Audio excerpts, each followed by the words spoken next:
Two Men, One Message. Let's just talk about how this book actually got started. Mr. Trump, can you tell me why you suggested writing this book together? Well, I've been a big fan of Robert's and of Rich Dad for so long. I've seen it, I've read it, everybody I know has read it, and he's just a very special man who I wanted to do something with. And we were making a speech together, and I listened to a speech, I liked it. He listened to my speech, I assume he liked it. You'd have to ask him, but I assume he liked it.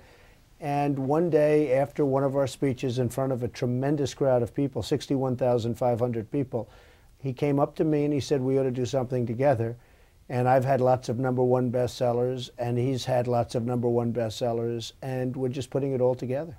Mr. Kiyosaki, how did you feel when Mr. Trump asked you to write this book with him?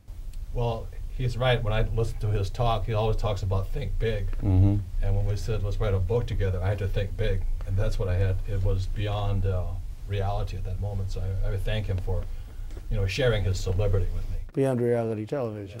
Yeah. So what has your experience been working together on this book?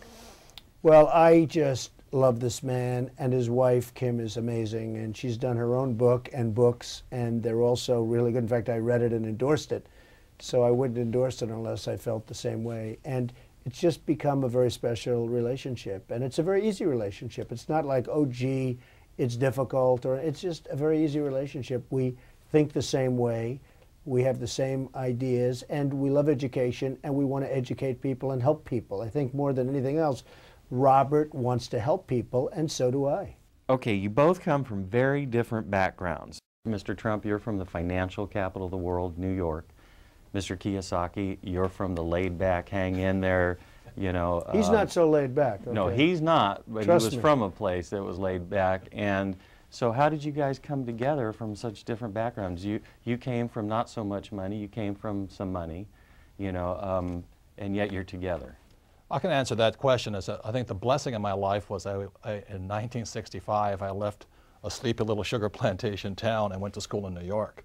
And that was the hardest 2 years of my life because, as you said, I was so lazy, so laid back. And New York, they spit you out, right? I mean, that is not a place that you want to be lazy in. But after the second year, I started to love New York City, and that's why I think we see eye to eye on many things today, is because New York really changed me. I could never go back to Hawaii again. New York is the most special place on earth. I think that's the answer. It is a financial capital of the world.